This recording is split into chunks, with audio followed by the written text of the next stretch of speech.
Neste exercício, temos que calcular o limite de x tendendo a menos 4 pela esquerda da raiz quadrada de 16 menos x ao quadrado.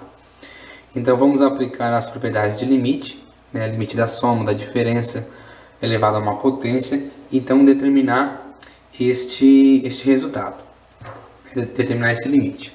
Então, aqui nós podemos escrever esse limite como raiz quadrada do limite de x tendendo a menos 4 pela esquerda de 16 menos o limite de x tendendo a menos 4 pela esquerda de x ao quadrado, certo? Quando envolve esses limites laterais, é sempre importante nós conseguirmos esboçar os gráficos de cada função desses limites, certo? Para a gente entender graficamente o valor em que se aproxima, do limite quando tende a este valor pela esquerda. Então, convido vocês aqui a conferirem. Observem que o gráfico de 16, certo? Tratando o 16 como uma função constante, Então, nós vamos ter o seguinte gráfico, certo? Aqui está o 16 e a nossa função constante está aqui.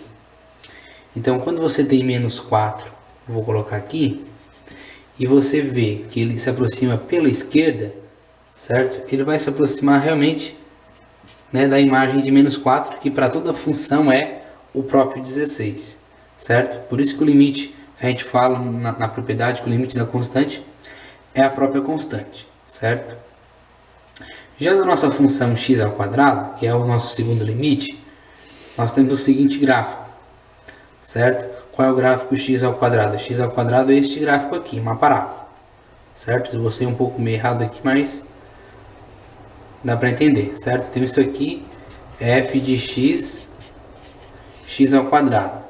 Então quando ele tende, certo, a menos 4 está aqui, pela esquerda, ele vai tender a que valor?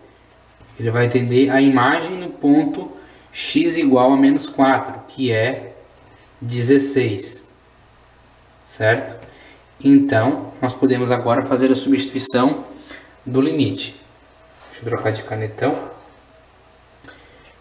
Então, nós temos a raiz quadrada do limite de 16 quando x tende a menos 4 pela esquerda, que nós vimos que é 16, própria constante, menos o limite de x ao quadrado quando tende a menos 4 pela esquerda, que é 16, certo? Então isso aqui é igual a raiz quadrada de 0, que é igual a 0.